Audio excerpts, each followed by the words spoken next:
A Dios le gusta observar. Es un bromista. Piénsalo. Dota al hombre de instintos.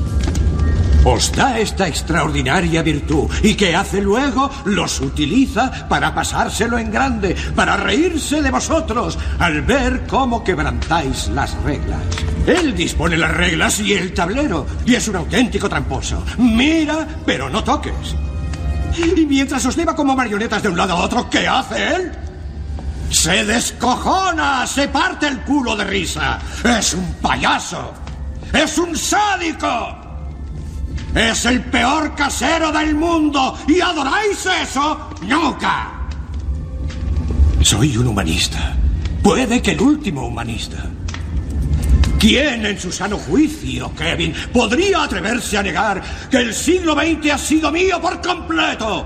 ¡Todo mío, Kevin! ¡Todo mío! Era el siempre genial Al Pacino hablando con Keanu Reeves en Pactar con el Diablo. Era el ejemplo mefistofélico del príncipe de las tinieblas moderno, vestido de traje de firma, en una importante compañía y en un mundo de la alta sociedad financiera. Hay quien piensa que realmente Satanás, Lucifer, puede estar infiltrado en esas cúpulas del poder actual. Hemos empezado el programa con esta voz porque representa el ejemplo de cómo se disfraza el mal y cómo su mito permanece con latido vivo.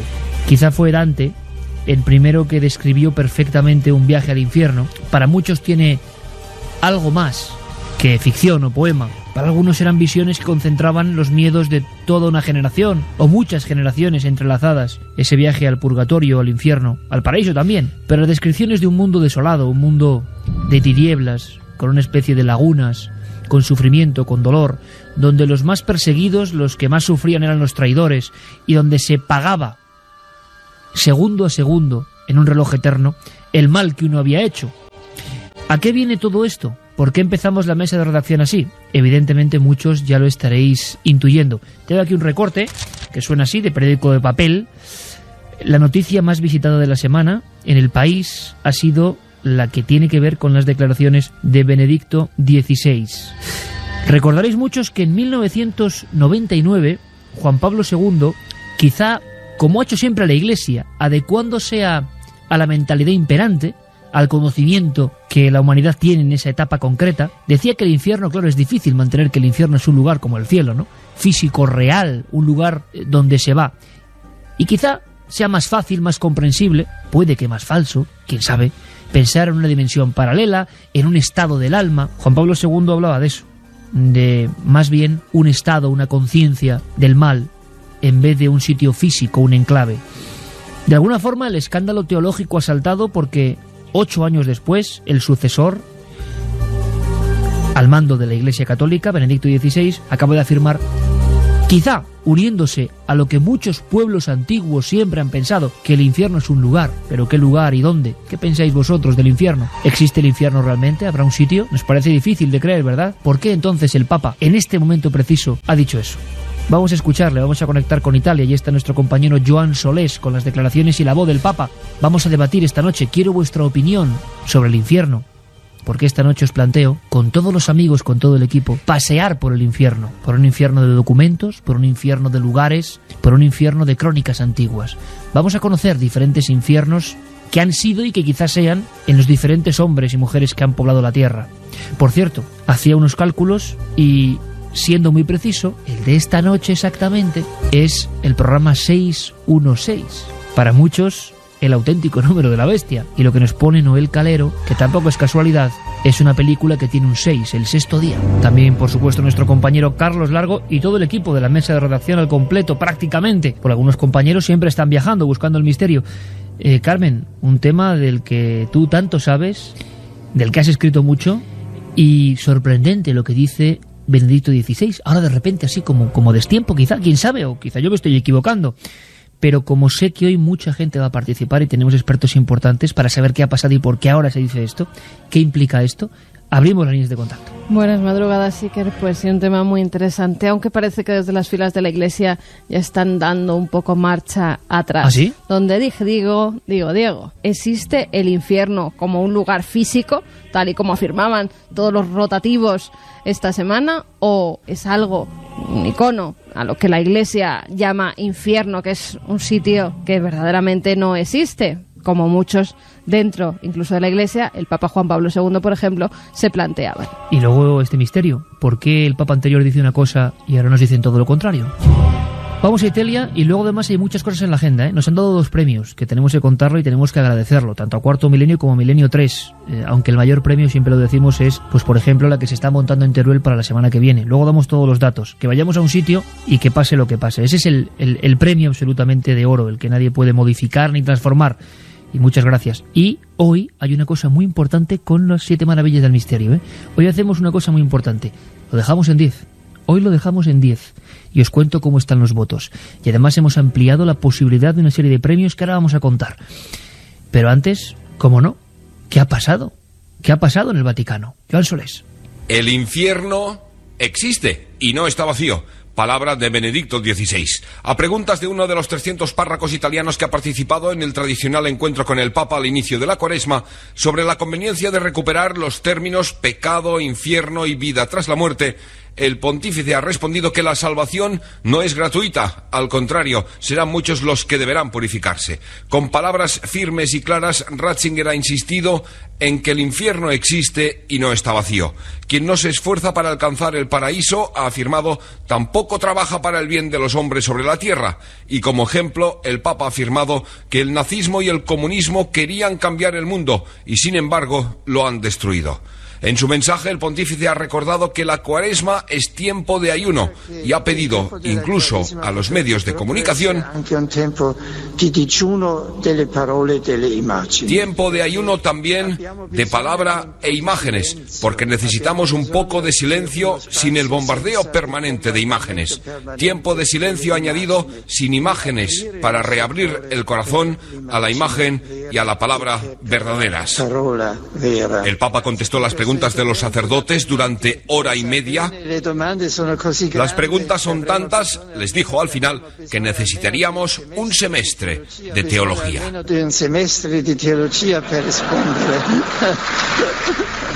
Antes de saber qué opinan nuestros compañeros de mesa de redacción y lo que opinéis vosotros, importante conectar con uno de los grandes especialistas en el estudio del cristianismo primitivo, porque en esa época tumultuosa del nacimiento y la crucifixión de Jesús pasan muchas cosas y cobra mucha fuerza la idea de infierno. Una idea que, según Antonio Piñero, catedrático Antonio Piñero y buen amigo de este programa, viene de muy atrás. Queremos saber qué opina él de estas declaraciones que tantos ríos de tinta están haciendo correr, porque para muchos no es casual que pase exactamente ahora. Antonio Piñero. A mí me parece que Benedicto XVI es, por mucho que nos cueste, tremendamente consecuente con lo que es la doctrina católica desde siempre. Si uno lee los evangelios, tanto Mateo, Marcos y Lucas, que va por un lado, como también otra tendencia del cristianismo primitivo, que es el Apocalipsis, es decir, la tendencia más judía, pues también dice claramente que hay un infierno donde al final no solamente los malvados, sino realmente todos los representantes espirituales del mal con Satanás a la cabeza serán metidos en un lago de azufre y con llamas y con fuego, etcétera. Si uno piensa en lo que es el pensamiento de Jesús, pues se ve claramente que él dijo que el malvado iría a un lugar donde habría un fuego eterno, o por lo menos llanto y crujir de dientes. Y si uno, a mí lo que más me impresiona es que cuando Jesús habló de esto, hablaba de una tradición que en el judaísmo era muy fuerte. Estamos yendo en el túnel del tiempo, a esa tradición muy fuerte, anterior incluso a Jesús. Jesús la toma de alguna forma, pero escuchad, por favor, amigos, muy atentamente esta descripción de Antonio Piñero de esos textos antiguos de cómo era el infierno, y sobre todo, y a mí esto me ha sobrecogido, no es muy conocido, cómo los justos en la antigüedad observan con algarabía el sufrimiento de los que han pecado. Antonio Piñero. Bueno, pues si uno lee esas obras, se queda aterrorizado desde el punto de vista moderno, hasta cierto punto, de la crueldad y la venganza de los que son justos, cómo pintan lo mal que lo van a pasar los malvados, que aunque ahora triunfen, al final realmente serán eternamente condenados en una serie de tormentos y terribles, los describen claramente, y luego pintan muy claramente cómo los justos, como si estuvieran en una plaza de toros, viendo, digamos, desde la barrera el espectáculo, se alegran enormemente de lo mal que lo están pasando los malvados en el infierno. En una palabra, el cristianismo primitivo, en los evangelios y en el Apocalipsis sobre todo, pues pinta claramente la existencia del infierno como un lugar real donde irán todos aquellos que sean malvados. Santiago Camacho, buenas noches. Buenas noches. Menudo tema, ¿eh? Te coge hasta el hipo, casi. Sí, vamos, me he dejado con el corazón en la garganta. ¿Qué opinas? ¿Cuál es tu primer análisis de este tema? Que desde luego yo creo que casi nadie esperaba, ¿no? Unas declaraciones así ahora. ¿Por qué? Pues no lo sé, pero en el fondo no estamos hablando de algo tan extraño. Lo que ha hecho Benedicto XVI es volver a lo que sería la normalidad religiosa, porque hay una creencia que esta noche la vamos a desterrar, que es que lo del infierno es propio del cristianismo o del catolicismo. ¿Y qué va? O sea, hasta las religiones teóricamente más pacíficas, como puede ser el budismo, tienen su infierno. ¿Tienen un infierno los budistas? Sí, de hecho, también. mira, el budismo Theravada, el Mahayana y el Vajrayana creen en un infierno. Es un infierno, además hay muchos infiernos y algunos de ellos son muy curiosos, pero es un infierno temporal. Es decir, no es un infierno que esté reñido con la creencia budista en la reencarnación. Uno va a expiar sus faltas, sus pecados a esos infiernos, y luego, en función de ese karma, ya se reencarna en una cosa o en otra. Pero hay una sala de espera que para los que han obrado mal o para los que tienen un karma negativo no es precisamente agradable, entre vida y vida. O sea que hasta en esas religiones, digámoslo así, que creen en la reencarnación, pues hay infiernos temporales, hay infiernos de entre vida y vida. Curioso, porque desde luego la imagen que tenemos es que solo algunas religiones creen en ese lugar, ¿no? Como decía, de crujir de dientes, ¿no? Juan G. Vallejo, buenas noches. Buenas noches, Iker. ¿Tú qué opinas? Hombre, yo lo que opino es que en el fondo Benedicto XVI ha dicho viva voz lo que opinan y piensan todos los cristianos y católicos.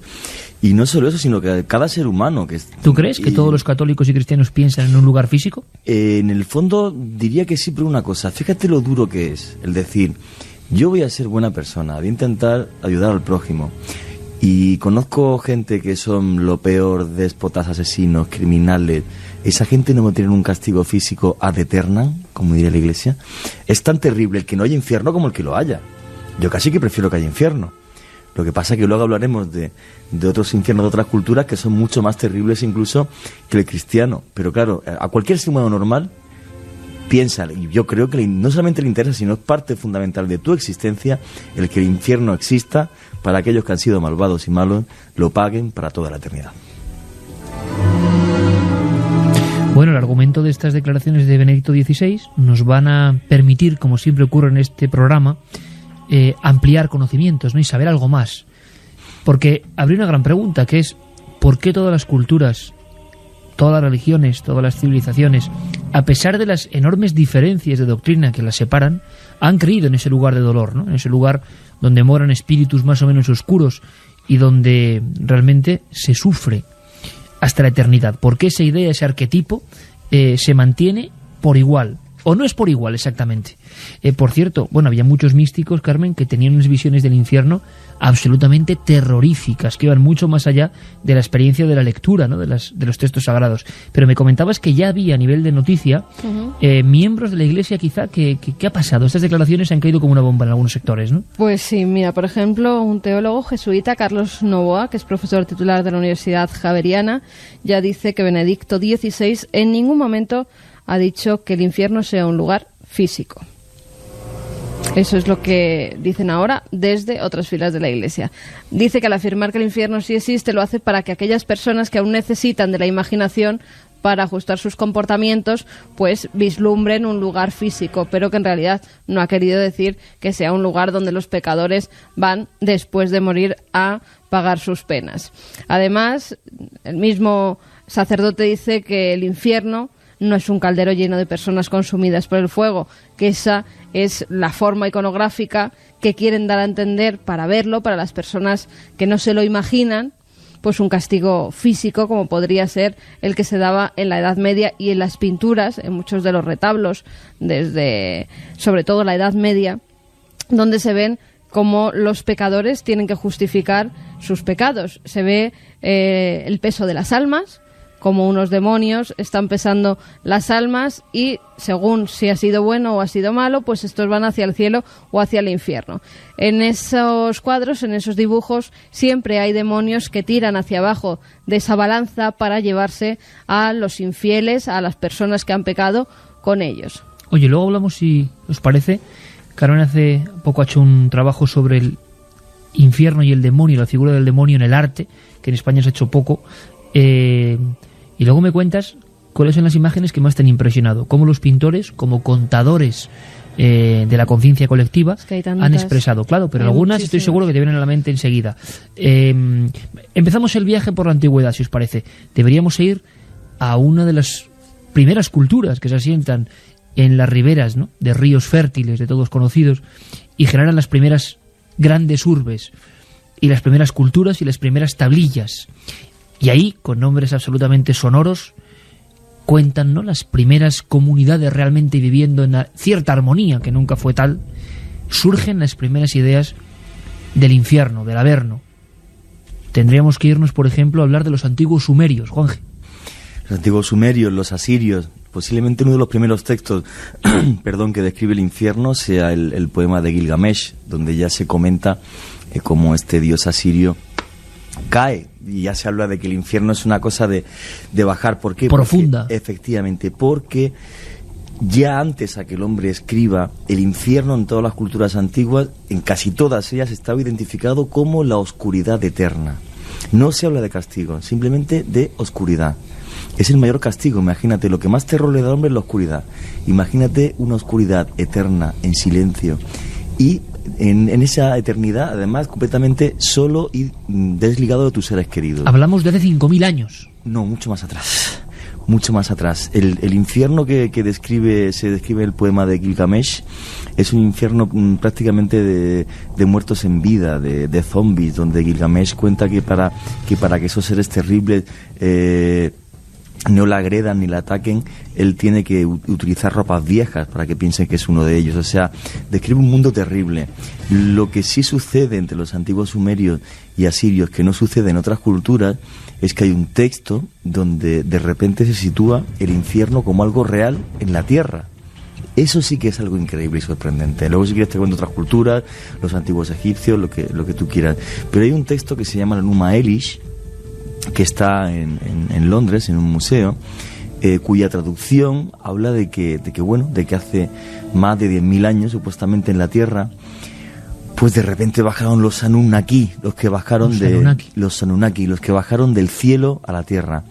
Y estos Anunnaki crearon el infierno justo en las orillas del Tigris y del Éufrates, castigando a los hombres para que sacaran mineral, para que fueran sus esclavos. La película Stargate bebe directamente de la idea de ese texto, y lo que es increíble es cómo de repente ellos sitúan el infierno encima de la tierra, cómo somos dominados por una serie de seres terribles. Eso es lo que más me sorprende de los antiguos asirios. Como crueles hay otros infiernos, luego otra ley del Maya que es mucho peor, pero realmente lo que ponen encima del candelero, o el gran misterio de los asirios, es que Gilgamesh cae a los infiernos, a ese mundo de zombies, de muertos, que son capaces de reconocerlo como Dios y de atacarle y de matarle, y de repente también un momento de la historia en el que el infierno es real y se puede tocar y está en la tierra que hoy pisamos. Otras culturas diferentes que tomaron el Mediterráneo, todas compartían la esencia de no solo el infierno, sino el transportador al infierno. Hablábamos hace poco de eso. Hades, Caronte, llevándolos a los muertos, a los difuntos, y depositándolos en lugares más o menos tenebrosos, depende cómo haya sido su vida y sus obras.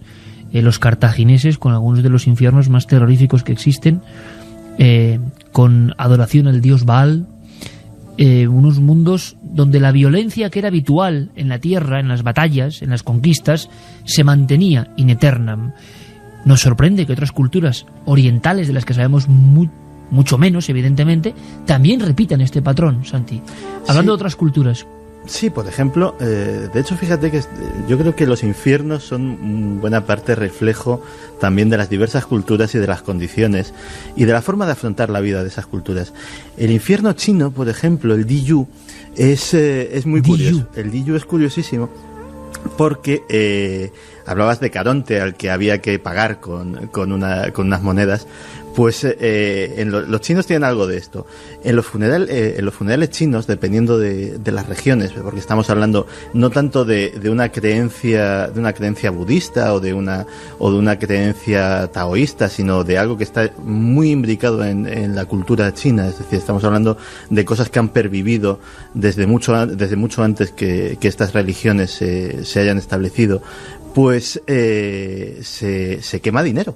Se quema dinero para el difunto.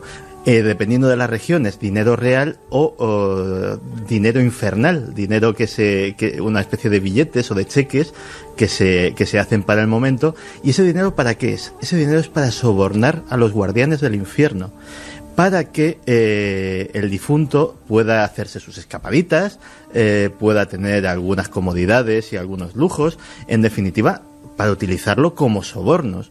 Eso nos habla de que las diferentes culturas han creado infiernos muy, muy, muy terrenales. Pero fíjate que todos estos infiernos, en el fondo, me parecen mucho menos terribles que una tendencia teológica que ahora mismo está en las iglesias evangélicas y en la iglesia ortodoxa griega, está muy, muy extendida entre los teólogos, que es lo que se llama la inmortalidad condicional. Y eso me parece terrorífico, más que el infierno, créeme, porque estos teólogos, su plan o lo que ellos sostienen es que el alma del hombre es mortal y que la inmortalidad del alma es una gracia que concede Dios a los justos, con lo cual para los que han pecado, para los que han llevado una vida de iniquidad, lo que habría después de la muerte es sencilla y llanamente la nada absoluta, que creo que es lo que más miedo da de todo.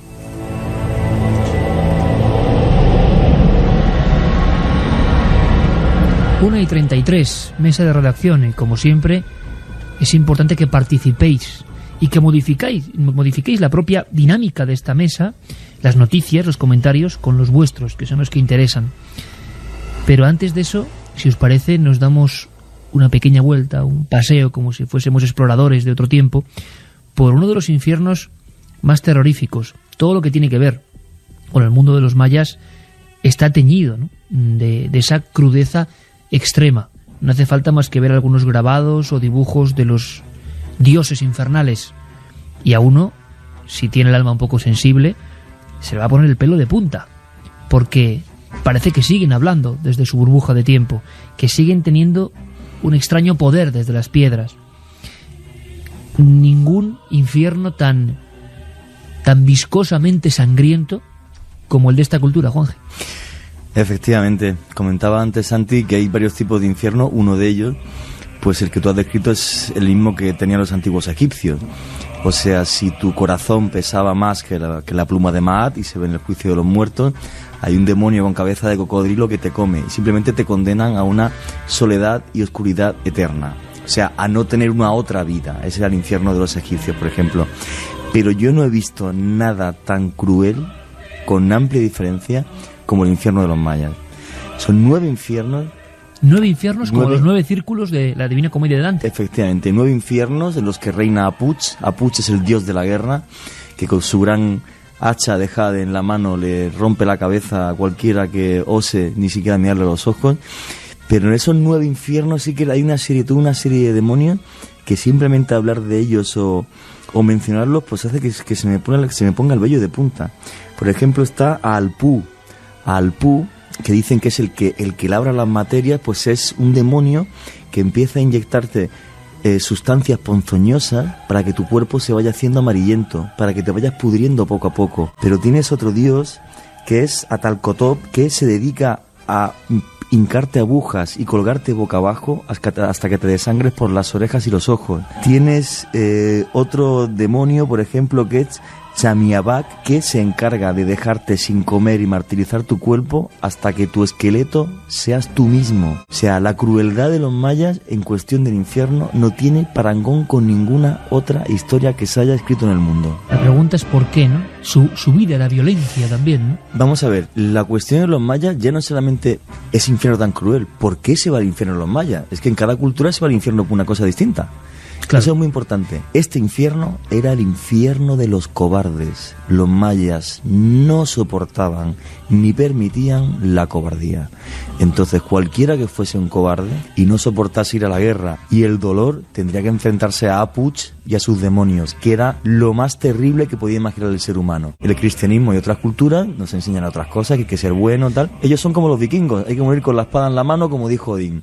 Entonces ellos lo perdonan todo, salvo a los cobardes. Lo increíble es en qué mente humana cabe tal retorcimiento para inventar tal iconografía de demonios tan sumamente detallada, y cada uno especialista en una tortura distinta. Porque los demás, mientras los demás, y sobre todo en Europa, el Mediterráneo, se nos condena al silencio eterno, aquí no, aquí es la tortura eterna. Es algo increíble.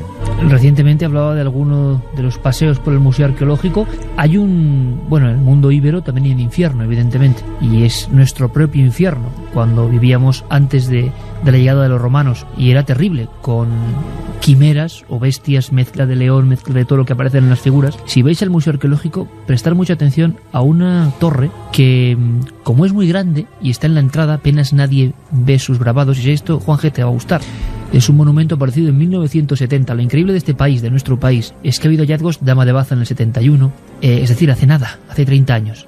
En el año 70, en un lugar en mitad de ninguna parte, lejos de cualquier otra parte, en esa zona tan marcada, ¿no?, que es el Levante español, la zona de Albacete, para el mundo íbero, donde está el Cerro de los Santos y están tantos yacimientos funerarios, aparece un complejo turriforme devastado que se llama la Torre de Pozo Moro.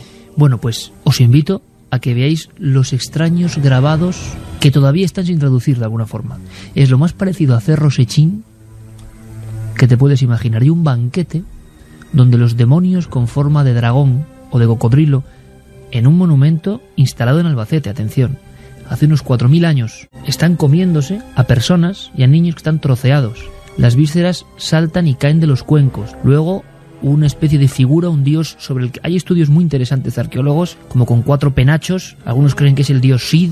O sea, es como una torre de los infiernos. Está peleando con una especie de figura que es la mezcla de todos los horrores. Escenas que llevan 30 años estudiándose, que aparecen en lascas inmensas en ese complejo turriforme, guardado por una especie de leones, una mezcla de león, de jabalí, una cosa rarísima, que también se parece a todas las culturas americanas. Pero observando atentamente esos dioses sin nombre todavía, y en esos le llaman baquete infernal o cocimiento humano, es lo más parecido a Cerro Sechín, a las culturas de la tortura constante, pero en España. No me digáis que no hay enigmas en la arqueología que son las puertas del infierno. Y ahora vamos con el infierno cristiano, lo que sabemos de él, o detalles que nos pueden asegurar que está muy presente. Pero ¿qué dice la gente, Carmen? ¿Qué está diciendo la gente y qué está opinando sobre las declaraciones y sobre este paseo que en el fondo es cultura y antropología? Pues, por ejemplo, Pascual desde Murcia dice: ¿quién ha dicho que Benedicto está contradiciendo a Juan Pablo II? De eso, nada. Pues, al parecer sí, según han publicado a no ser que todos los periódicos del mundo ya han transcrito mal.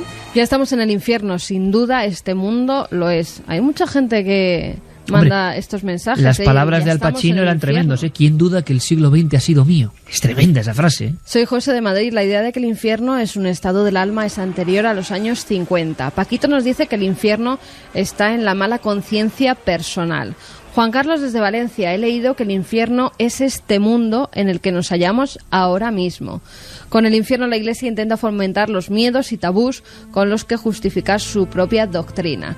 Jorge desde Alicante dice: pues Alicia y yo pensamos que el infierno para un alma es vagar por la tierra viéndolo todo y sin poder hacer nada. Hombre, no sé qué opinéis, seguimos ahora con mensajes, Santi y Juanje, pero da la impresión de que hay una visión, yo no sé, es un poco desoladora, ¿no? De la situación actual del planeta. Quizá alguien, ahora que tenemos tanta información, es que uno se siente bien informativo, y si es consciente de lo que está pasando, dices que algo parecido al infierno, del que quizá nos salvemos una pequeña porción del planeta que vivimos con ciertas condiciones, algo más parecido a un infierno? Hombre, y la verdad es que tampoco es una visión tan nueva, ¿eh? En el mundo cátaro había algo de eso. Lucifer era el príncipe de este mundo. No era el príncipe de los infiernos, ni era el príncipe de este mundo para los cátaros. Y de hecho, ese afán por desprenderse de la envoltura carnal que tenían era precisamente porque ellos veían en este mundo una buena parte de lo que es el infierno. De hecho, si tenemos en cuenta que nuestro enfoque determina en muchas formas nuestra realidad y que hay mucha gente que, aparte de las circunstancias exteriores, viven instaladas en el rencor, viven instaladas en la envidia, viven instaladas en el miedo, pues caramba, esos sí que viven en un infierno. Yo te digo una cosa, ¿sabes por qué pienso que el siglo XXI se ha convertido, y el siglo XX, en el fondo, en el mejor de los infiernos teatralizados? Por una cosa, los primeros infiernos que crea el hombre en todas las religiones es la condena a la oscuridad y a la soledad. Vivimos en ciudades de rascacielos y grandes torres con millones y miles de personas que viven solas y cuya única ventana al mundo es una caja tonta que se llama televisión, que nos muestra todas las terribles torturas a las que puede ser destrozado el hombre, que suceden hoy día encima de la tierra, guerras, vejaciones, barbaridades. Y una exaltación siempre de los instintos más primarios, más animales del ser humano, constante. Pero yo creo que eso siempre lo ha habido, no con la televisión, pero antes veían cómo las tribus se mataban unas a otras, lo veían en directo, las guerras siempre han existido. ¿Qué pasa? Sí. Que ahora nos llegan las de otros países cuando no la tenemos en el nuestro propio. No, vamos a ver, hay una cosa que está muy clara, o sea, hablando de infiernos y de realidades. La cultura romana, que fue la civilización que aúna todo el Mediterráneo, pues esta gente se divertía los domingos viendo cómo le arrancaba un león la cabeza a un señor en el circo. Y el hombre ha sido muy cafre, ¿no? Y ahora nos ponen vídeos de impacto en la tele para que la gente vea más o menos lo mismo, y subiendo pequeños grados de criminalidad, ¿no? Pero en la antigua Roma te aseguro que alguien se caía en una esquina y la gente se agachaba. Alguien se cae en Gran Vía ahora mismo a las 2 menos cuarto de la madrugada y seguramente la gente pasa al lado sin ni siquiera recogerlo. Hombre, igual es un poco dramático, pero sí es cierto que la excepción es lo que debía ser normal se convierte en excepción, ¿no? Porque lo que están vendiendo constantemente desde el sistema, vamos a llamarlo así, desde luego es pelea por lo tuyo y por los instintos más primarios tenerlos satisfechos. Eso es lo que decía el infierno, ¿no? Eso es lo que decía el demonio. Sí. Es curioso porque estábamos haciendo un repaso por los infiernos y el infierno musulmán tiene algunas características muy curiosas. Una de ellas es que hay varios infiernos. Otra de ellas es que Satán no es el príncipe del infierno, sino que está cumpliendo pena allí también. No como uno más, pero desde luego es un condenado más. Y hablabas de este afán por lo material, de este afán por el egoísmo. El peor de los infiernos musulmanes es el Hawiyah, que es el infierno de los hipócritas. Y hay mucha hipocresía en este mundo del siglo XXI. Pues entonces, madre mía, estaría... No solo el de los musulmanes. De todas formas, te cuento una cosa, cuando hacíamos las descripciones del infierno... ¿Qué datos me cuentas, Santiago? Sí. De todas formas, hay una cosa que me impacta muchísimo, ya lo sabes, que es una idea que tengo mucho tiempo en la cabeza, y es cómo hay culturas que de repente dicen que el infierno se manifiesta encima de la tierra, como es el caso de los antiguos asirios con los Anunnaki, que es una tradición que se ve posteriormente en muchos lugares. Los mismos mayas, en sus pirámides, nos dejaron toda una serie de medidores de tiempo que decían que este mundo bien podía acabarse o bien podían llegar a una especie de infierno. Hay la historia de la ciudad maya de Tayasal, que supuestamente todas las ciudades mayas desaparecen en torno al siglo X o XI, pero un grupo de españoles, en concreto 2 franciscanos, son los que entran en el Petén Itzal, el lago Petén Itzal, una pequeña ciudad que es Tayasal, y se encuentran en el siglo XVII una ciudad maya. Y entonces, claro, ellos llegan allí, algunos son asesinados, algunos franciscanos, uno, si mal no recuerdo, consigue escapar, pero lo increíble de la historia de Tayasal es que cuando los españoles llegan a esa zona del Caribe que les estaba siendo fundamental por el tema de los corsarios y piratas ingleses, los mayas se habían huido porque acababa un ciclo suyo de 52 años, y pensaban que su mundo se estaba acabando, con lo cual había que dejar las ciudades e irse. Tal miedo le tenían realmente a la llegada de los infiernos a la tierra que huyeron y fueron cobardes, condenándose a la mayor tortura que hemos podido ver, convencidos de que el infierno puede estar aquí. ¿Puede estar el infierno hoy aquí y no nos damos cuenta? ¿Por qué no? Vamos con más mensajes que nos llegan al 7640, palabra clave, milenio, espacio y vuestras opiniones. Ahora en torno al infierno. Nos dicen, ¿qué hay del infierno japonés del loto carmesí, en el que el frío resquebrajaba la piel de la espalda sangrando profusamente? Caramba, el frío rasgaba la piel de la espalda. Y los chinos tienen 10 infiernos, por ejemplo. Y los hindúes 21, creo que eso es lo que tiene más, 21 infiernos. En China también hay infiernos fríos. Los infiernos helados no claro, son... no lo entendemos bien, ¿no? El infierno asociado siempre al fuego, claro. De repente infierno frío. Sí, sí. Qué curioso. Desde el cristianismo es siempre asociado al fuego y a las llamas eternas, porque además es dogma de fe. Según hay tratados, por ejemplo, de teología dogmática en las que se dice, por ejemplo, que es dogma de fe que las almas de los que mueren en estado de pecado mortal van al infierno, y también que las penas del infierno duran toda la eternidad. Hay infinidad de textos que hablan sobre las penas que se sufren en el infierno, las torturas. Incluso muchos místicos de la Iglesia Católica han dado su particular visión sobre el infierno. Santa Teresa fue una de ellas, donde veía a las almas que caían literalmente a las llamas del infierno y veían cómo se quemaban. También está Sor Lucía, la vidente de Fátima. El 13 de julio de 1917 dice que la Virgen se le aparece, como solía hacer cada 13 de cada mes, y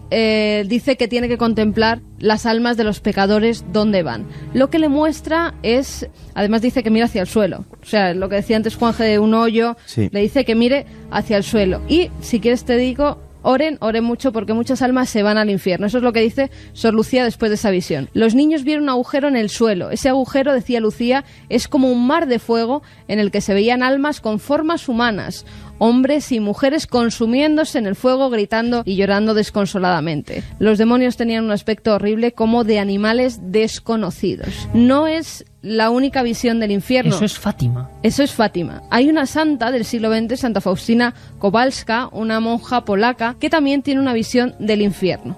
Y no solamente lo ve con llamas, la gente quemándose, sino que dice que hay un lugar físico que está lleno de cavernas y hoyos donde se tortura hasta dar agonía a todos los pecadores que van allí. Y según en la forma que han pecado, así es la tortura que se les impone a esas almas. Oye, sobre todo en el románico empiezan los, bueno, como en todas las culturas, ¿no?, a dejar en las paredes y en las catacumbas, cada uno tendremos un impacto, ¿no? Podemos luego, si queréis, comentar cuál es la representación gráfica o artística del infierno que más nos ha impresionado. Hay muchas. Tú has hecho un trabajo hace poco sobre el demonio como figura, el diablo, en el arte. ¿Qué es lo que te viene a la cabeza ahora mismo? Imágenes que te han dejado, que parece que son demoníacas de alguna forma, porque hacen que el mensaje esté ahí flotando todavía entre el emisor, entre el pintor y el que lo ve, el receptor, ¿no? Con el paso de tiempo las imágenes iconográficas van cambiando. En un principio se representa al diablo como un ángel caído. Es un ángel con sus alas, lo que pasa que siempre le pintan como una sombra negra,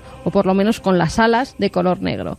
En muchos miniados y en cántigas donde se veían reflejados ya esos demonios, esos diablos e incluso el infierno, siempre se pinta como unas grandes ollas donde seres monstruosos están, por ejemplo, quemando en esas ollas o cocinando en esas ollas a los pecadores. Esa es la mayor parte de la iconografía que hay sobre el demonio, que se representa muchísimo más en la Edad Media. Representan al infierno de esa forma.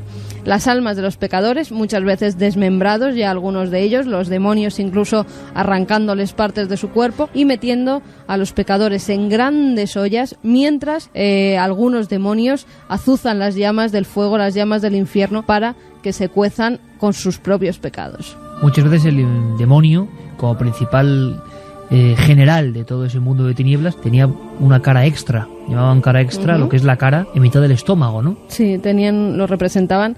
Es que ha habido muchas representaciones del demonio.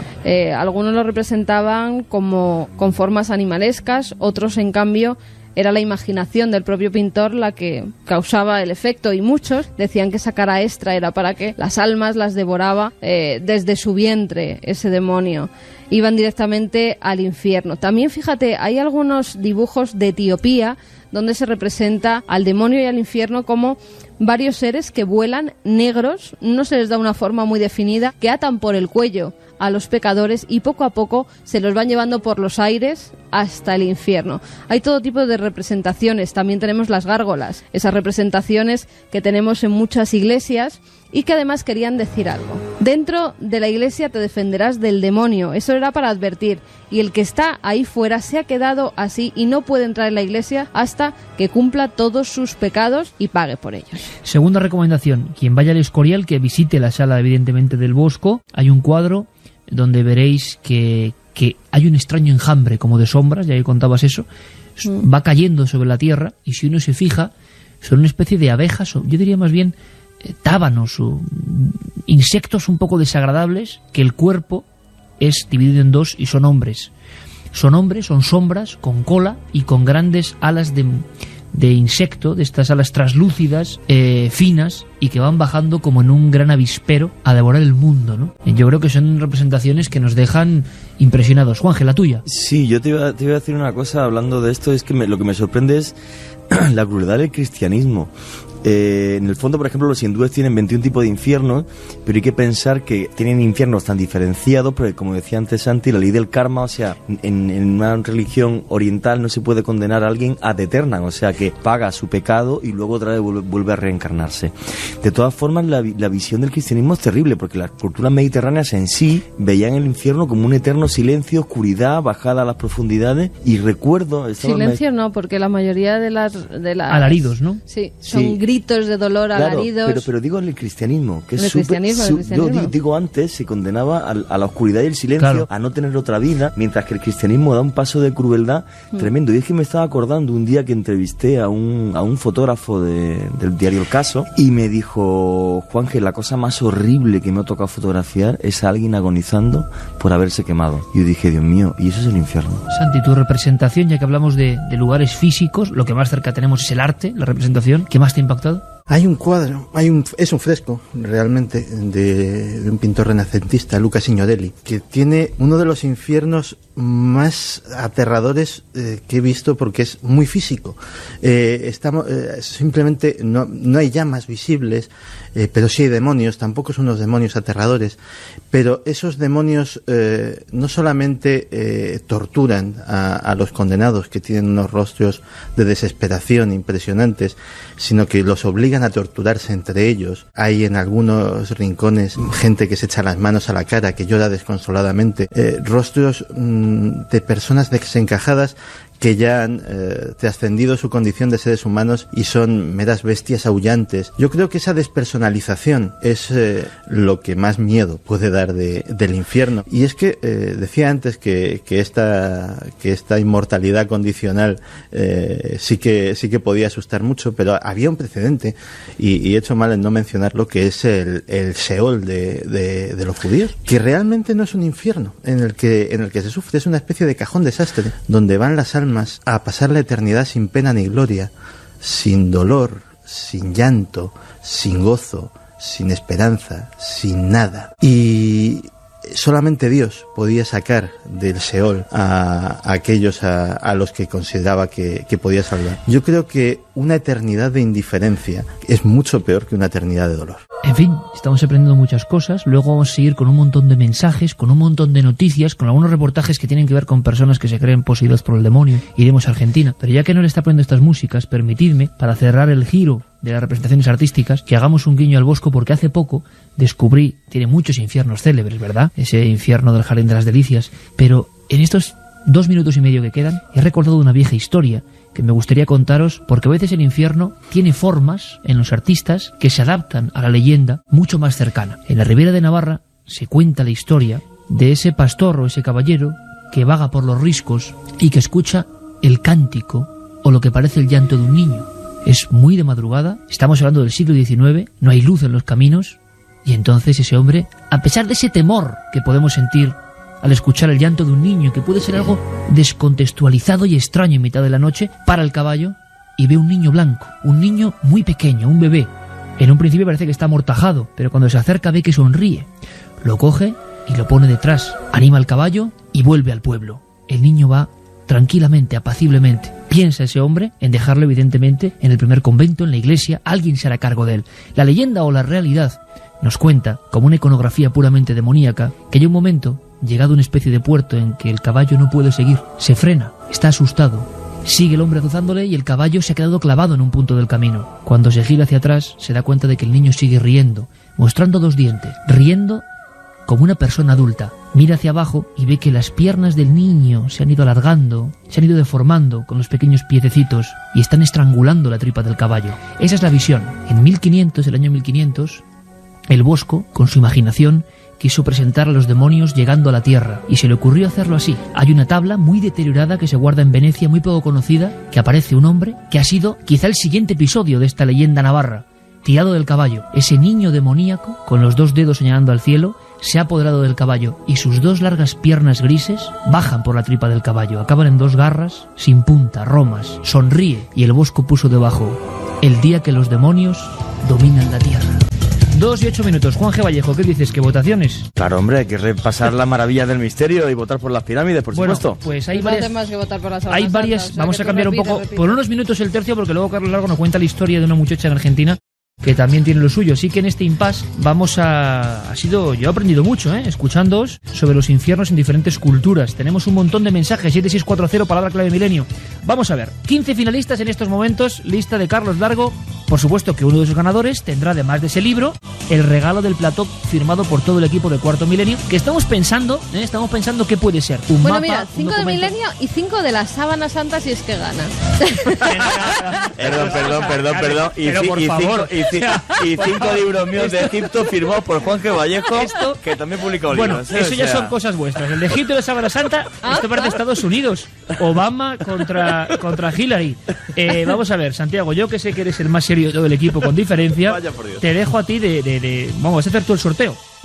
Venga. 15 finalistas, 7 maravillas del misterio, se acaba el tiempo. Esos son los datos sobre los regalos que vamos a dar. Número 1, Sábana Santa, con el 25% de los votos. Atención. Número 2, las pirámides, con el 25% de los votos. Puedo decir en este momento que la diferencia es de 3 votos. 3 votos, y son muchísimos Pero votos. no hemos contado los que han llegado a través del SMS durante el programa, Bueno, que son muchos. A las 2:30, Carmen, pero... un momento, a las 2:30, Carlos Largo, preciso, me va a dar cómo están las votaciones. Tercero, el Escorial, con el 11% de los votos. Cuarto, Belmez, Caras de Belmez, 6% de los votos. Quinto, Basílica del Pilar, 5% de los votos. Sexto, Ochate, 5%. 7 Líneas de Nazca, 5%. La Casa de Amityville, octava posición con un 4%. Stonehenge, con un 4%, novena posición. 10 Catedral de Burgos, sería el límite ahora. 10 Catedral de Burgos con 3%. Se quedarían fuera, y esto es importante esta noche, sí o no. Fíjate qué maravilla, se quedarían fuera. Juanje, Santi, Carmen. Catedral de Jaén, 2%. Santo Grial, 2%. Cortijo Jurado de Málaga, 2%. Catedral de Toledo, 1%. Belchite, 1%.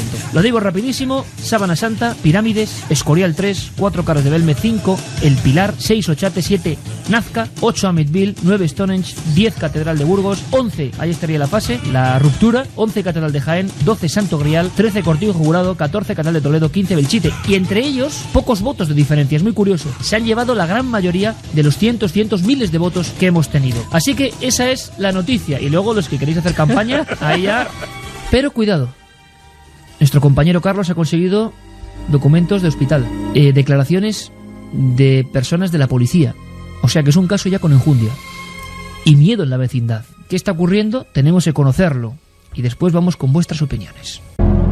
En los últimos meses, las posesiones demoníacas han copado las páginas de numerosos periódicos de todo el mundo. En esta ocasión, las informaciones recogidas a lo largo de la semana han apuntado a Argentina, concretamente a una pequeña localidad de 2.000 habitantes situada en la provincia de Mendoza, su nombre Tres Porteñas. Situada en plena cordillera de los Andes, la población de Tres Porteñas ha vivido asustada durante los últimos días por lo inexplicable de los síntomas padecidos por una joven de su comunidad. Joana Reta, de tan solo 21 años de edad y madre de 2 niños de 8 meses y 2 años, lleva experimentando desde el pasado mes de noviembre diferentes tipos de manifestaciones que la llevan a tener un comportamiento fuera de lo normal. Darío Miranda, vecino de Tres Porteñas, nos lo confirma. Experimenta tipos de que le cambia la voz, fuerza, una fuerza que ni 6 hombres grandes no la pueden sujetar, los tira pero como si tirara un papel, los larga, mucha fuerza, y cambia la voz, cambia la cara. Como dijo el marido, él se quedó sorprendido cuando él tiene en la entrada de la casa de ellos, tienen un portón de una altura de 2 metros más o menos, la altura del portón de entrada a la casa, y bueno, y ese portón lo saltó como si hubiera saltado un ladrillo, lo pasó por arriba alto, y realmente cuando quiso salir a la calle, la chica hacía brincos de la altura de 4 metros.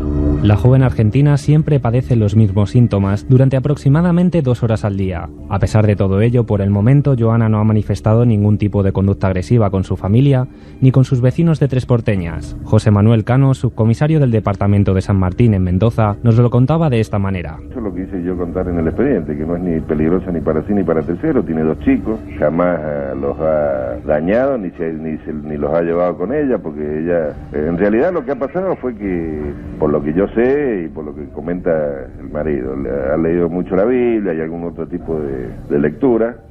Bueno, eso la ha sugestionado con el tema, entonces parece que eso le ha afectado en su mente. Sin embargo, a pesar de la calma que parece exteriorizar Joana, los ataques los está experimentando ella en sus propias carnes. Escuchamos a Enrique Fab, corresponsal en Mendoza del diario 1 Digital de Argentina. El marido y ella misma dicen que en realidad no ha tenido ninguna actitud violenta hacia los demás. En cambio, sí, por ejemplo, ella se ha rajuñado, se ha producido algunas lesiones ella misma, pero claro, ha producido cierto temor en la población. Hay que pensar que es una población rural que tiene costumbres muy simples y que además tiene muchas creencias, ¿sí?, con respecto a brujerías, a daños y a cuestiones que tienen que ver con cuestiones folclóricas, digamos, de la zona de campo.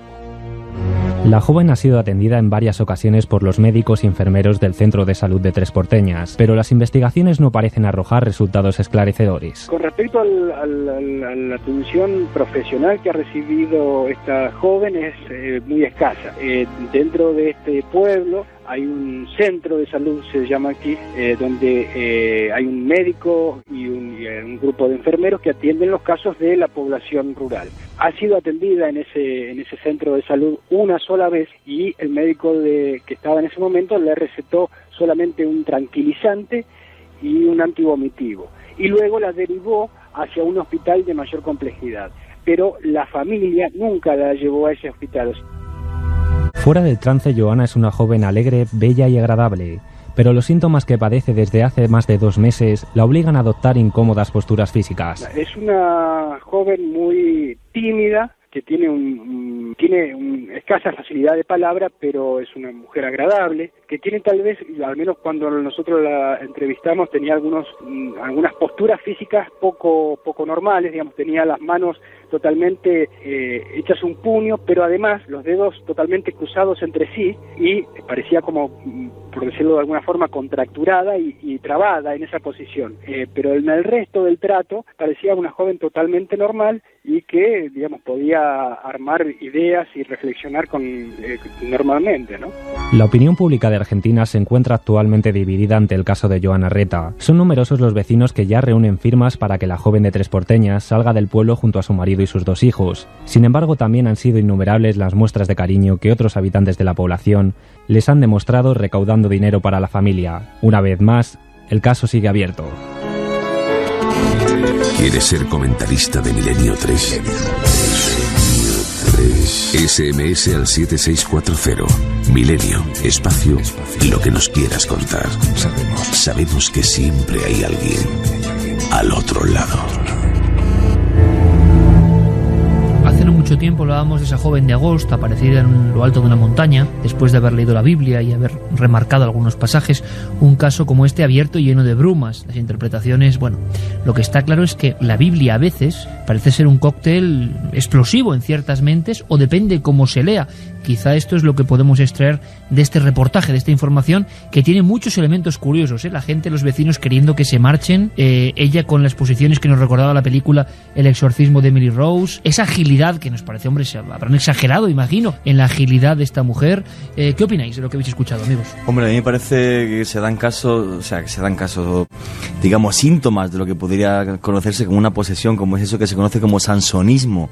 Esos saltos, luego también ese tipo de posturas de rigidez extrema, como vimos también muy bien reflejados en la película El exorcismo de Emily Rose.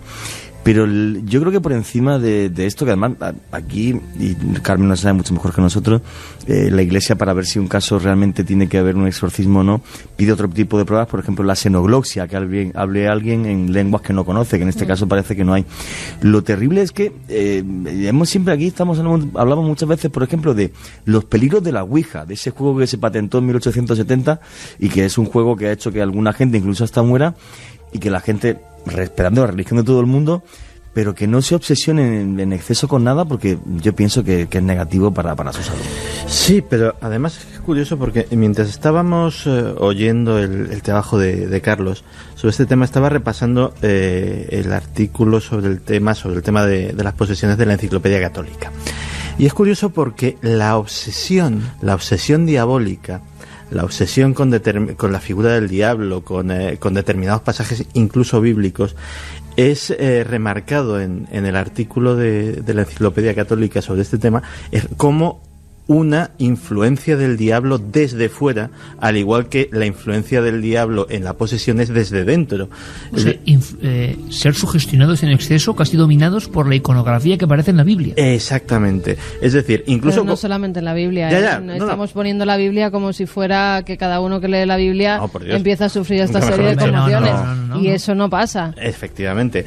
Pero que existe en la Enciclopedia Católica esa figura de la obsesión diabólica, es decir, obsesionarse con la figura del diablo, incluso como algo separado o como un paso previo a la posesión. La antesala. Lo que pasa es que en la obsesión diabólica no se dan toda esta serie de fenómenos, es en la posesión donde ya se dan la xenoglosia, el titanismo o... ¿En la obsesión qué se da? En la obsesión pues se dan más fenómenos que tienen más que ver con la parapsicología, es decir, se ven sombras, algunos objetos que se mueven, serían como fenómenos poltergeist, por describirlos de algún modo, y no como en la posesión. En la posesión es la persona la que sufre pues todos estos síntomas. En la obsesión es la persona y también las personas que hay alrededor de esta, incluso las casas. Hay casas que pueden estar poseídas, entre comillas, por el demonio cuando se producen esos fenómenos de los que estamos hablando. Casas que se exorcizaban, como pasó, por ejemplo, en Rayán a principios del siglo XX, en esa pequeña aldea de Asturias, que tan maravilloso fue encontrarnos a aquella gente que nos contara uno de los primeros expedientes X de la historia de España. Es verdad, no solamente las personas, sino también las casas pueden ser poseídas, y los animales también. Pero os dais cuenta, hay un detalle muy curioso, que es que hay muchas personas, y algunas de nivel cultural alto y otras curiosamente de nivel cultural bajo, que sienten el mismo magnetismo por ciertos pasajes de la Biblia. ¿No os pasa eso? Recibimos cartas, personas... Ya lo dice el pasaje, o sea, que ves que son personas con buena voluntad o no, que han perdido el criterio racional, y que ese poder de lo escrito en la Sagrada Escritura, adaptado de la forma que sea, les lleva a un camino un poco raro, ¿no? Pero normalmente son personas que ya de antes tenían problemas mentales. Sí, pero que leen cosas en la Biblia. Pero Carmen, encuentran cosas en la Biblia. Vamos a ver, pueden encontrar cosas en la Biblia y pueden encontrar cosas en el Quijote. Son personas con enfermedades mentales... Eligen la Biblia, a lo mejor es lo que tienen más cerca. Pero vamos en su a ver, pero es como el libro Guardián entre el Guardián entre el Centeno, que es tan famoso porque detrás de gente que lo leyó pues, hubo ciertos desvaríos mentales. ¿Por qué en la Biblia? Yo pienso una cosa muy clara, tú te lees el Antiguo Testamento y es una locura de principio a fin. El Nuevo Testamento es la vida de Cristo, tiene una serie de sentidos. No es que hubiera desvaríos mentales con el Guardián entre el Centeno, es que a algunos asesinos se les encontró ese libro. Vale, no hay que prohibirlo, ni la Biblia tampoco. Pero pero es que no tuvieran desvaríos con ese libro. Yo no lo digo solo como elemento, yo no lo digo como un elemento negativo, ni mucho menos. Lo que estoy diciendo, como lo que hablaban del Camino de Santiago, ¿os acordáis? Sí. Que en ciertas circunstancias provoca una serie de fenómenos que quizás sean aperturas de la conciencia. Hay una novela que lo contaba Javier Sierra el año pasado cuando teníamos la sección del Hombre de los Libros, que volverá y recuperaremos, porque sabéis que en Milenio todo cambia, varía. Bueno, la gran novedad de este año, la mesa de redacción, con la que por lo menos yo, espero que vosotros también, aprendo mucho y me lo paso en grande. Y yo creo que eso se transmite cuando estamos aquí, por ejemplo, como ahora. Bueno, contaba Javier que hay una novela que es La Esperada, creo, donde la visión era, digamos, en todo aquel ambiente de las visiones del síndrome de Jerusalén, que no deja de ser un misterio, que tanta gente tuvo que ser analizada médicamente en el hospital de Jerusalén, porque incluso gente que no creía en nada veía visiones de escenas de la Biblia hacia el año 2000, cuando entrábamos en toda esa dinámica de quizá de sugestión colectiva. Esta mujer, recuerdo que lo que veía era una mujer vestida de rojo y que luego tenía que ver con María Magdalena, pero la visión era muy fuerte, era como huyendo entre la gente, ¿no? Veía una mujer azorada huyendo entre la gente. Es curioso porque a veces, a mí os lo digo y abro la pregunta con mucha extrañeza, con lo difícil que es leer, es decir, con el esfuerzo que hay que hacer en la sociedad de hoy para leer, cuando tan fácil es ver las imágenes, escuchar la radio, ver los ordenadores y los juegos, y en fin, la cultura de audiovisual, leer papel significa un esfuerzo. Bueno, pues gente y pasa con algunos libros solo, sin mucho nivel cultural, caramba, que se meten en lecturas que son bastante crípticas y difíciles y densas, y ven un significado. Parece que leen algo que les importa y que ellos interpretan. No deja de ser curioso. Yo he conocido mucha gente que lee a su manera la Biblia y que la Biblia les ha cambiado la vida, para bien y alguno para mal también. Sí, pero bueno, en definitiva, yo creo que, como bien decía Carmen, depende del estado mental de cada persona. En cualquier caso, indudablemente, y creo que es además la opción más válida para el que sea creyente, tanto si es católico como si es evangélico o de cualquier otra confesión cristiana, pues si tiene alguna duda, si necesita guía sobre lo que está leyendo, pues puede perfectamente recurrir a su párroco, a su pastor, a que precisamente pues para evitar que la cosa vaya a mayores, para evitar este tipo de cosas. Pero pienso que es muy peligroso. Pero pienso que es muy peligroso porque luego también pensemos una cosa: el exceso de leer la Biblia o de intentar interpretarla ha provocado que hay una cantidad de sectas repartidas por el mundo, sectas cristianas muy dañinas. Las sectas evangélicas sudamericanas tienen un gran peligro, que además se pueden ver los exorcismos. La mayoría no lo interpretan, hacen sus propias teorías de lo que dice igual que la Iglesia Católica, Carmen, exactamente igual, y son legales en este país y en toda Sudamérica, y hay millones de seguidores. No nos centremos en el cristianismo, porque el fenómeno de la posesión es universal. Hay posesiones en el Islam, los sumerios tenían exorcistas, los asipú los llamaban, es muy anterior en su aparición al cristianismo. Y a día de hoy es extendido prácticamente en todas las religiones, con lo cual también culpada la pobre Biblia. Yo creo que estaríamos hablando de libros que tienen cierto poder. Sí. Cierto magnetismo. Mira, Iker, en este caso los médicos le han hecho una revisión física, pero no ningún psiquiatra, ningún psicólogo ha tratado a esta chica. Está claro que este caso, gran parte de lo que versiones religiosas y no científicas sería una histeria de gran nivel. No, pero es que no está tan claro. O sea, lo primero tienen que hacerle una revisión mental, y lo segundo, lo primero que te va a pedir un sacerdote exorcista es los documentos de que tu estado mental es favorable, y es entonces cuando la Iglesia interviene, cuando los exorcistas pueden hacer algo para calmar a esa chica. Siempre que la chica esté bien mentalmente, es entonces cuando la Iglesia acude y realiza sus exorcismos. En este caso, ni unos ni otros han tratado a esta pobre mujer, que según además los vecinos ya, yo creo que deliran un poco, porque dice que la vieron caminar por el aire. La vieron caminar por el aire y como siga así la pueden linchar, porque hay siempre una especie de locura, ¿no?, inducida global de histeria colectiva que es peligrosa. A las 2:30, como estaba prometido, y como un reloj suizo, Carlos Largo nos trae aquí la lista. Ha tenido efecto lo que ha dicho Carmen, esa terrible, digámoslo así. Pero bueno, ha sido tremendo, Juanje. Vamos a ver, si Carmen regala 5 libros, yo invito a cenar a alguien en Madrid si ganan las pirámides. Invito, Juanje Vallejo invita a cenar al ganador. Si el ganador mejor, que sigo soltero. Bueno. Sábana Santa, bueno, todo sigue igual, vamos a resumir, todo sigue igual, con más diferencia de la Sábana Santa en primer lugar. Las 7 siguen siendo las 7, pero solo ha habido un cambio. Cortijo Jurado entraría en ese corte de 10 y se caería la Catedral de Burgos, y están empatados a votos ahora mismo. Pero si hemos dicho hasta los 10, que ya solo pueden votar hasta los 10. No, al final de hoy hacemos tal. Vale, entonces, Cortijo Jurado se ha quedado en el 10, Catedral de Burgos en el 11. 7640. 7640. Palabra clave: milenio, espacio y Sábana Santa. Buenas madrugadas. Oye, Carmen, no. Vale ya, Esto es terrible. Vale ya, en serio, porque no puede ser. Es broma, hombre. Buenas madrugadas. ¿Los exorcistas son curas dedicados solo a perseguir estos fenómenos o son gente especializada? Nos pregunta Gabriel desde Huelva, y que cuándo vamos a ir a Huelva. pues ojalá, porque hay tantos casos, ¿verdad? El de Villarrasa, el de Almonaster la Real, bueno, y tantas historias. Y contestando a su pregunta, los exorcistas son curas, lo que pasa que el obispo les tiene que nombrar exorcista de su diócesis. Y luego puede ser demonólogo, estudiar toda la vida demonología y no ser exorcista. Sí. Eso no tiene nada que ver. Hay muchos demonólogos que no han sido nunca exorcistas. Y que el infierno es el estado de dolor en todas sus facetas. Perder a un ser querido, al amor de tu vida, las visiones de la guerra, el llanto.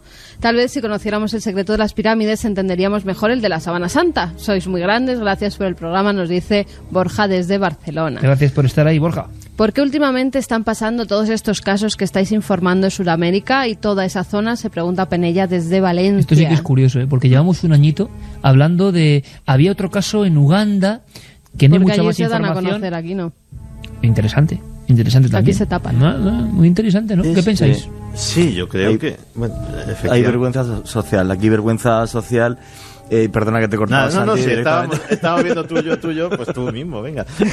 Pero efectivamente, aquí vergüenza social porque se asociaría un caso de posesión demoníaca a una falta de cultura. Y yo pienso que no es nada más alejado de la realidad. Yo sí que creo... Y yo, que no soy cristiano ni católico, pero por ejemplo la película esta que tanto me fascinó, que es El exorcismo de Emily Rose, porque efectivamente, porque pone una cosa que me encanta y es, vale, hay una serie de explicaciones médicas a lo que le pasa a esta señora, sí, puede tener histeria, tal, toda una serie de cosas. Se puede explicar la xenogloxia, si queréis luego podemos entrar y comentar qué explicación tendría la xenogloxia, que es hablar lenguas que uno no conoce. También puede tener una explicación científica y médica. El tema es que toda esa conjunción de circunstancias crea una duda razonable de que merece la pena investigarse y saber qué le pasaba a personas como Emily Rose, ¿no? Entonces, a ese camino que hay entre lo místico, lo religioso y lo científico tiene que unirse, pues, para que personas así puedan salir de esa locura. Y yo creo que, como decía Carmen, y como decíamos antes, o sea, en España pasa, pero bueno, la gente le da mucho miedo reconocerlo, igual que por ejemplo la gente de fenómenos poltergeist y los que estamos de reporteros por ahí, pues le cuesta muchísimo delante de una cámara o delante de un micro decir he visto lo imposible, pero lo imposible sigue existiendo. Colombia, Argentina, Perú, México, que yo recuerde últimamente con historias de este tipo.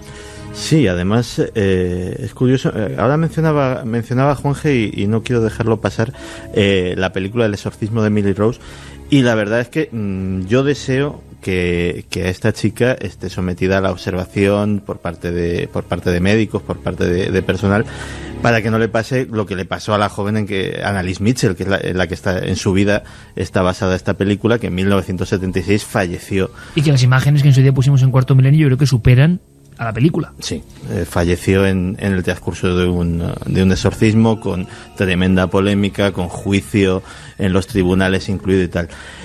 En cuanto a lo de la difusión, a lo mejor también los medios de comunicación tenemos cierta culpa, no por inducir el fenómeno, pero sí porque a lo mejor empieza a salir uno, los diferentes redactores jefes de los medios ven que esto es noticiable y empiezan a recoger casos que antes no hubiesen recogido, y entonces se genera también una oleada. Estábamos, pues, por ejemplo, hace años que no pasaba prácticamente nada con el tema OVNI. También se están empezando a suceder noticias, y por ejemplo la semana pasada hubo oleada de avistamientos en Reino Unido de objetos triangulares, y salió en los medios de comunicación. A lo mejor la misma oleada hace 2 años, que no había habido esa sucesión de noticias, sí, pero no es lo mismo, Santi, no es lo mismo el OVNI que el demonio. No es igual, no se tratan igual los casos. La persona que dice que puede estar queda marcada de por vida, vamos. Las que ha visto un OVNI enseguida pueden decir que era una luz, que era un satélite, que era un globo sonda, pero una persona que ha tenido que sufrir exorcismos queda marcada, pero vamos, para toda la vida. Es más, personas a las que se ha sometido a varios exorcismos nunca se ha dado su verdadera identidad, precisamente para que no se la reconozca, incluso sabiéndola en medios de comunicación, porque son personas que luego tienen que convivir en la universidad, con sus amistades, con sus familias, que muchas veces, quitando el núcleo familiar más cercano, la madre, el padre, los hermanos, el resto de la familia no conoce lo que está sucediendo en la casa. Y luego, fíjate, yo por ejemplo, en la experiencia que tengo de viaje por Oriente Medio, aquí llegan las noticias, de Sudamérica, pero en Oriente Medio hay una cantidad de exorcismos que se hacen por imanes musulmanes increíbles, tanto a chiitas como a sunitas. Y una cosa que pude ver, que, bueno, por desgracia no pude ver, estuve a punto, mas no lo he contado nunca. En noviembre, cuando estuve en Egipto haciendo el reportaje sobre el Egipto copto para el especial que hicimos en Navidad, pues yo estaba al norte de Hurghada, en concreto en el monasterio de San Pablo, que es el primer monasterio de la cristiandad, siglo IV, ahí está la tumba de San Pablo. Yo unos 4 o 5 días antes vi un hombre que, bueno, le decían que era un hombre santo en otro monasterio copto. Y entonces, llegando a San Pablo, en medio del desierto egipcio, me dice un señor, y me traduce en árabe: voy a ir a ver al padre Fanush, y lleva calcetines en las manos. Y yo le dije, ¿por qué? Y dice, pues porque por sus manos sale luz y ha curado y ha quitado a muchos demonios. Estuve toda la mañana, no pude verle porque vive en una celda encerrado y cada 2 o 3 días sale 10 o 15 minutos. Bueno, os aseguro que en el monasterio de San Pablo hay gente que está durante días esperando a que Fanush ponga una de sus manos, que jamás se quita los calcetines ni deja que se le fotografíe. Musulmanes y cristianos. Por estigmas, a día lo más de hoy, seguro. Nagui Henry, otra gente a la que pude preguntarle, me han dicho que desde hace muchos años al padre Fanush no conozco. Tú conoces mucho mejor estos casos que yo me enteré aquel día y nunca lo contamos, acabo de acordar ahora mismo.